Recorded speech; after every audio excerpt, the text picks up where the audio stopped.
Dracula's Guest by Bram Stoker. When we started for our drive, the sun was shining brightly on Munich, and the air was full of the joyousness of early summer.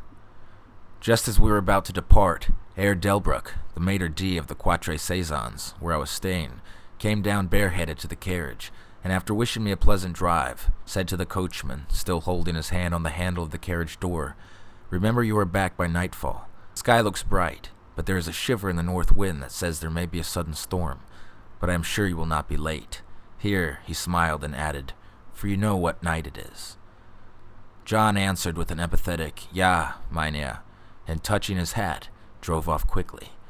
When we had cleared the town, I said, after signaling him to stop, "Tell me, John, what is tonight?" He crossed himself as he answered laconically, "Waldpirigsnacht."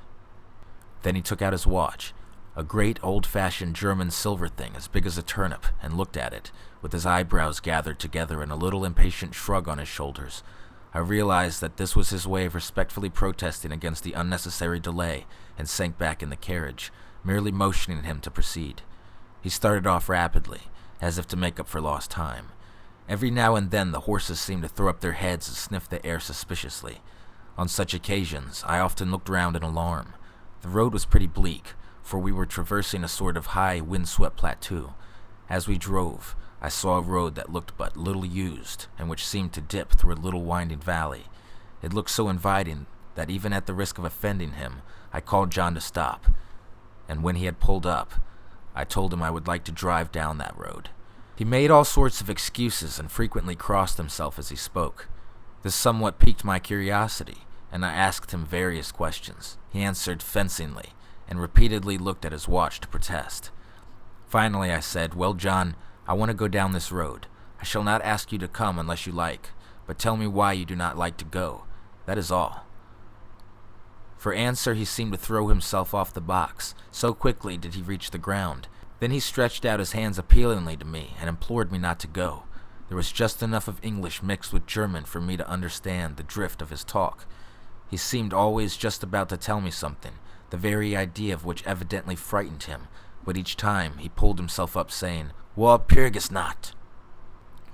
I tried to argue with him, but it was difficult to argue with a man when I did not know his language. The advantage certainly rested with him, for although he began to speak in English of a very crude and broken kind, he always got excited and broke into his native tongue, and every time he did so, he looked at his watch. Then the horses became restless and sniffed the air. At this he grew very pale, and looking around in a frightened way, he suddenly jumped forward, took them by the bridles, and led them on some 20 feet. I followed and asked why he had done this. For an answer he crossed himself, pointed to the spot we had left, and drew his carriage in the direction of the other road, indicating a cross, and said, first in German, then in English, "Buried him. Him what killed themselves." I remembered the old custom of burying suicides at crossroads. Ah, I see, a suicide. How interesting. But for the life of me I could not make out why the horses were frightened. While we were talking, we heard a sort of sound between a yelp and a bark. It was far away, but the horses got very restless, and it took John all his time to quiet them. He was pale and said, "It sounds like a wolf, but yet there are no wolves here now." "No?" I said, questioning him. "Isn't it long since the wolves were so near the city?" "Long, long," he answered. "In the spring and summer, but with the snow the wolves have been here not so long." While he was petting the horses and trying to quiet them, dark clouds drifted rapidly across the sky. The sunshine passed away, and a breath of cold wind seemed to drift over us.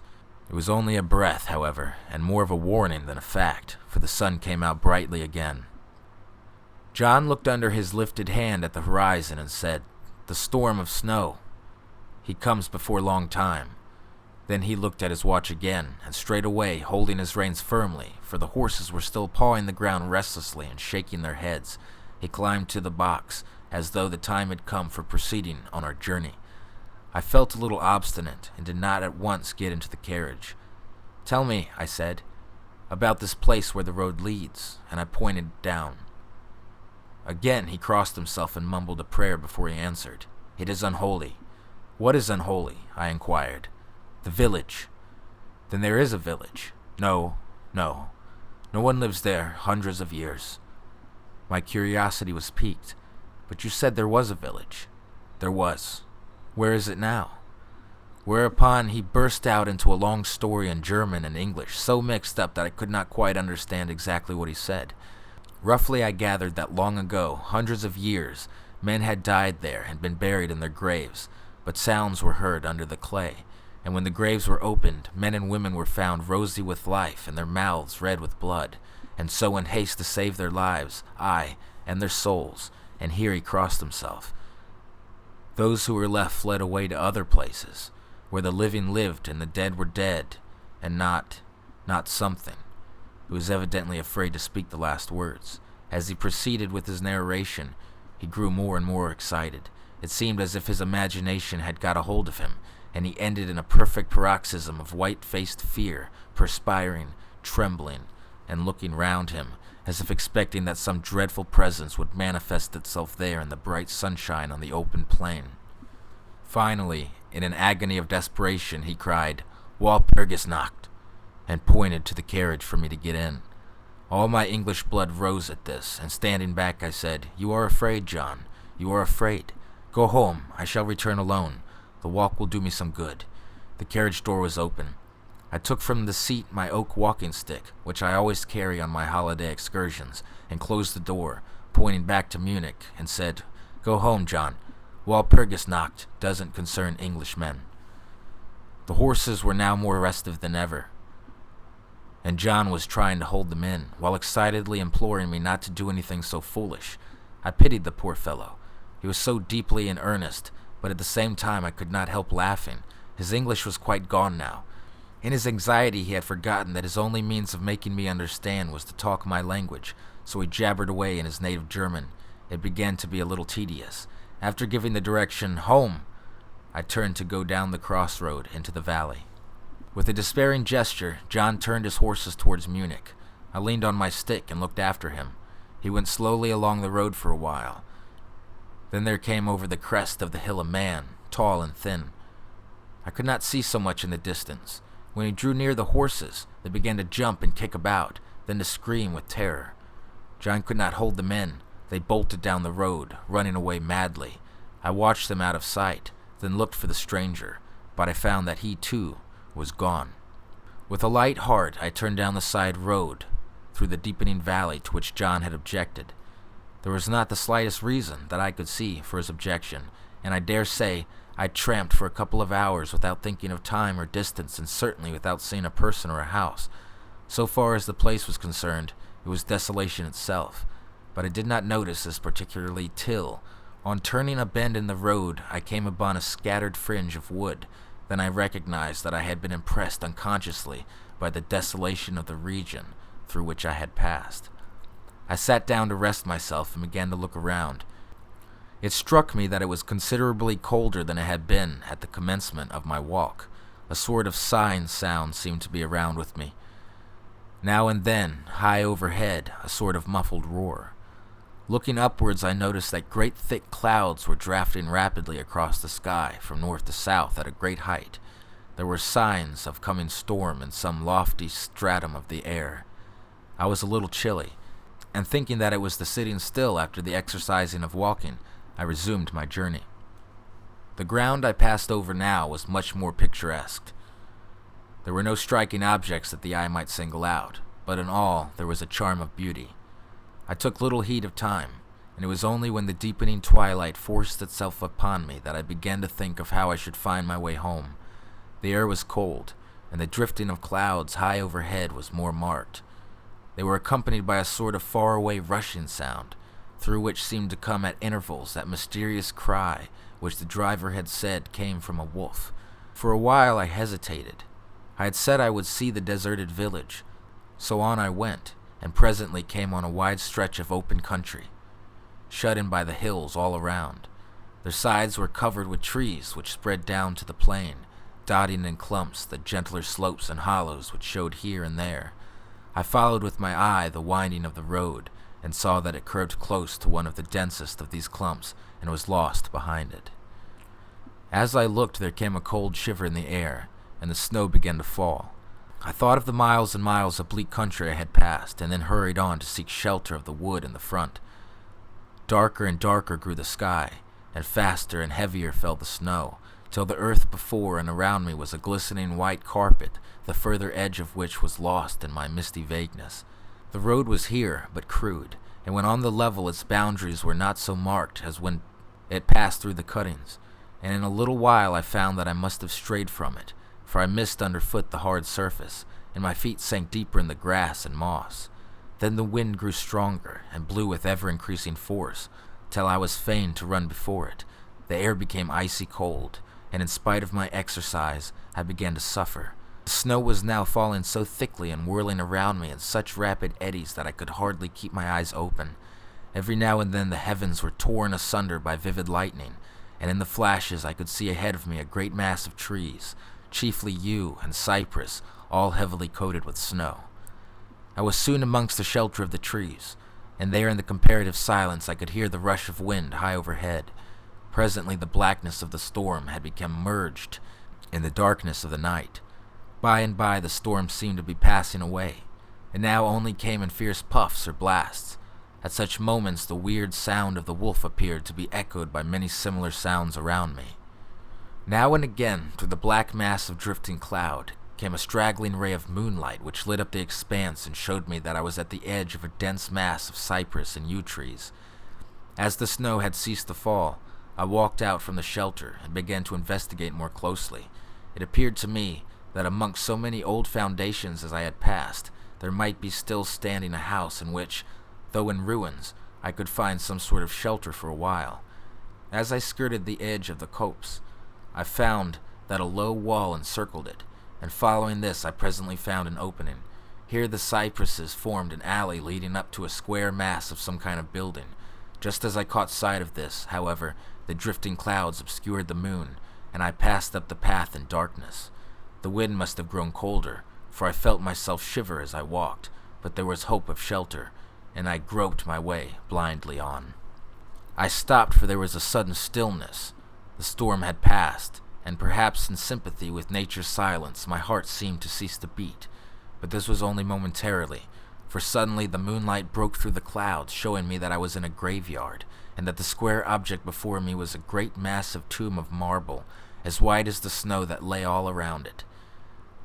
With the moonlight there came a fierce sigh of the storm, which appeared to resume its course with a long, low howl, as of many dogs or wolves. I was awed and shocked, and I felt the cold perceptibly grow upon me until it seemed to grip me by the heart. Then, while the flood of moonlight still fell on the marble tomb, the storm gave further evidence of renewing, as though it were returning on its track. Impelled by some sort of fascination, I approached the building to see what it was, and why such a thing stood alone in such a place. I walked around it and read over the Doric door in German, Countess Dollingen of Gratz, in Styria, sought and found death, 1801. On the top of the tomb, seemingly driven through the solid marble, for the structure was composed of a few vast blocks of stone, was a great iron spike or stake. On going to the back, I saw, graven, in great Russian letters, "The dead travel fast." There was something so weird and uncanny about the whole thing that it gave me a turn and made me feel quite faint. I began to wish, for the first time, that I had taken John's advice. Here a thought struck me, which came under almost mysterious circumstances and with a terrible shock. This was Walpurgis Night. Walpurgis Night was when, according to the belief of millions of people, the devil was abroad, when the graves were opened, the dead came forth and walked, when all evil things of earth and air and water held revel. This very place the driver had specifically shunned. This was the depopulated village of centuries ago. This was where the suicide lay, and this was the place where I was alone, unmanned, shivering with cold in a shroud of snow, with a wild storm gathering again upon me. It took all my philosophy, all the religion I had been taught, all my courage not to collapse in a paroxysm of fright. And now a perfect tornado burst upon me. The ground shook as though thousands of horses thundered across it, and this time the storm bore on its icy wings not snow, but great hailstones which drove with such violence that they might have come from the thongs of Balearic slingers, hailstones that beat down leaf and branch, and made the shelter of the cypresses of no more avail than though their stems were standing corn. At the first I had rushed to the nearest tree, but I was soon fain to leave it and seek the only spot that seemed to afford refuge, the deep Doric doorway of the marble tomb. There, crouching against the massive bronze door, I gained a certain amount of protection from the beating of the hailstones, for now they only drove against me as they ricocheted from the ground and the side of the marble.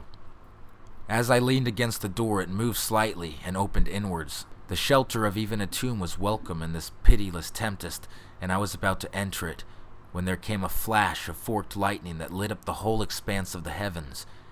In the instant, as I am a living man, I saw, as my eyes turned into the darkness of the tomb, a beautiful woman with rounded cheeks and rose lips, seemingly sleeping on beer. As the thunder broke overhead, I was grasped as by the hand of a giant and hurtled out into the storm. The whole thing was so sudden that before I could realize the shock, moral as well as physical, I found the hailstones beating me down. At the same time, I had a strange, dominating feeling that I was not alone. I looked towards the tomb. Just then, there came another blinding flash, which seemed to strike the iron stake that surmounted the tomb, and to pour through the earth, blasting and crumbling the marble as it burst into flame. The dead woman rose for a moment of agony while she was lapped in the flame, and her bitter scream of pain was drowned in the thunder crash. The last thing I heard was this mingling of dreadful sound as again I was seized in the giant grasp and dragged away, while the hailstones beat and the air around seemed reverberant with the howling of wolves. The last sight that I remembered was a vague, white moving mass, as if all the graves around me had sent out the phantoms of their sheeted dead, and that they were closing in on me through the white cloudiness of the driving hail. Gradually there came a sort of vague beginning of consciousness, then a sense of weariness that was dreadful. For a time I remembered nothing, but slowly my senses returned. My feet seemed positively racked with pain, yet I could not move them. They seemed to be numbed. There was an icy feeling at the back of my neck and all down my spine and my ears, like my feet were dead, yet in torment. But there was in my breast a sense of warmth which by comparison delicious. It was a nightmare, a physical nightmare, if one may use such an expression, for some heavy weight on my chest made it difficult for me to breathe. This period of semi-lethargy seemed to remain a long time, and as it faded away I must have slept or swooned. Then came a sort of loathing, like the first stage of seasickness, and a wild desire to be free of something, I knew not what. A vast stillness enveloped me, as though all the world were asleep or dead, only broken by the low panting as of some animal close to me. I felt a warm rasping at my throat. Then came a consciousness of the awful truth which chilled me to the heart and sent the blood surging up through my brain. Some great animal was lying on me and now licking my throat. I feared to stir, for some instinct of prudence bade me to lie still, but the brute seemed to realize that there was now some charge in me, for it raised its head. Through my eyelashes I saw above me the two great flaming eyes of a gigantic wolf. Its sharp white teeth gleamed in the gaping red mouth, and I could feel its hot breath fierce upon me. For another spell of time, I remembered no more. Then I became conscious of a low growl, followed by a yelp, renewed again and again. Then seemingly very far away, I heard, "Halloa! Halloa!" as of many voices calling in unison.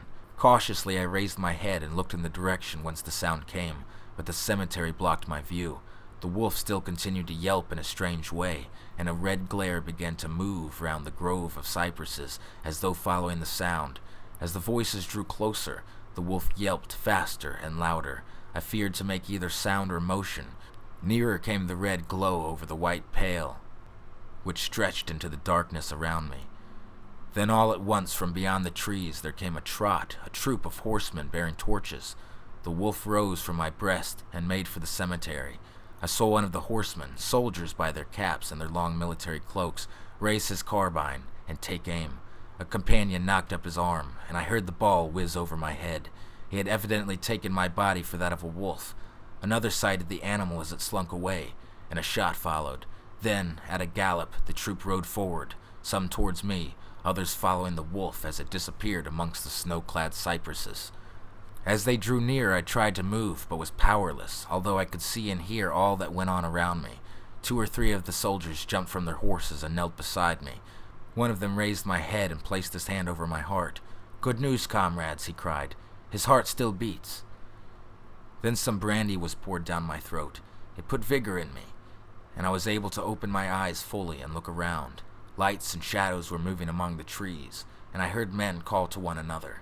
They drew together, uttering frightened exclamations, and the lights flashed as the others came pouring out of the cemetery, pell-mell, like men possessed. When the further ones came close to us, those who were around me asked them eagerly, "Well, have you found him?" The reply rang out hurriedly, "No, no.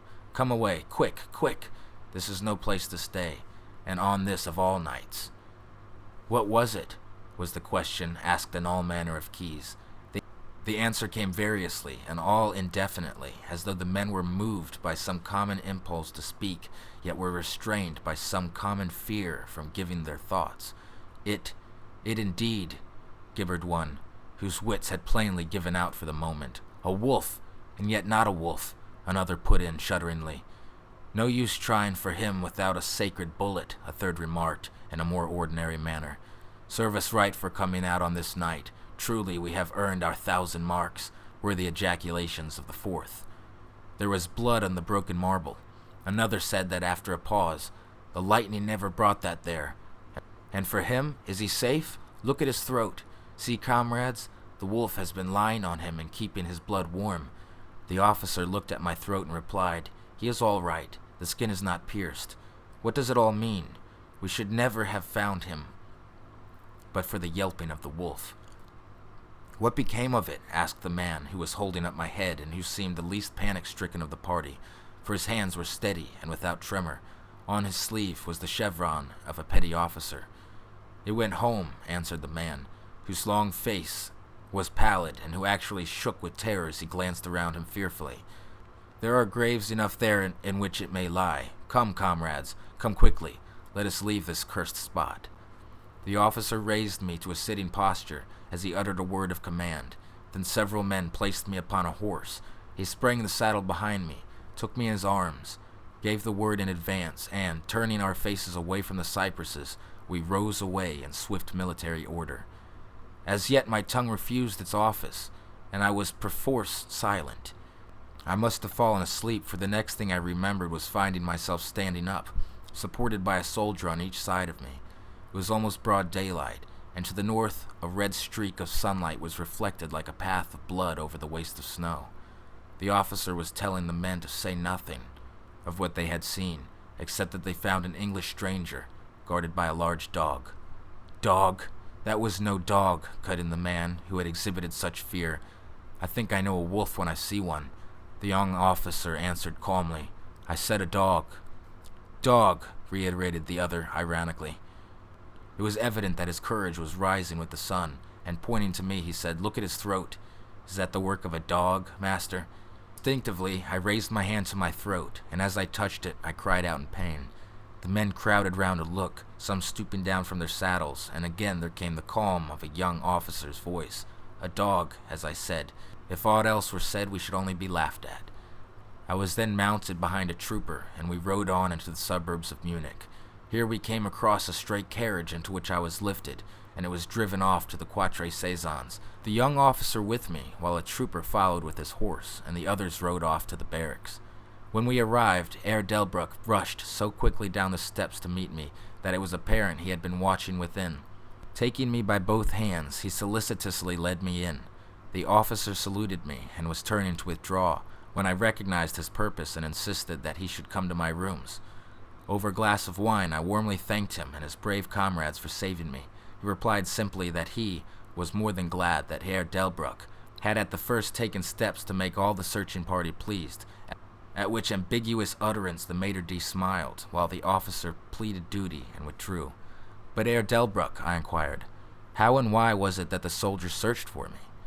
He shrugged his shoulders, as if in depreciation of his own deed, as he replied, I was so fortunate as to obtain leave from the commander of the regiment in which I serve to ask for volunteers. But how did you know I was lost? I asked. The driver came hither with the remains of his carriage, which had been upset when the horses ran away. But surely you would not send a search party of soldiers merely on this account. Oh no, he answered, but even before the coachman arrived, I had this telegram from the boyar, whose guest you are, and he took from his pocket a telegram, which he handed to me, and I read. Bistritz, be careful of my guest. His safety is most precious to me. Should aught happen to him, or if he be missed, spare nothing to find him and ensure his safety. He is English, and therefore adventurous. There are often dangers from snow and wolves and night. Lose not a moment if you suspect harm to him. I answer your zeal with my fortune. Dracula. As I held the telegram in my hand, the room seemed to swirl around me, and if the attentive Maître D had not caught me, I think I should have fallen. There was something so strange in all of this, something so weird and impossible to imagine, that there grew on me a sense of my being, in some way the sport of opposite forces, the mere vague idea of which seemed in a way to paralyze me. I was certainly under some form of mysterious protection. From a distant country had come, in the very nick of time, a message that took me out of the danger of the snow sleep and the jaws of the wolf. The end.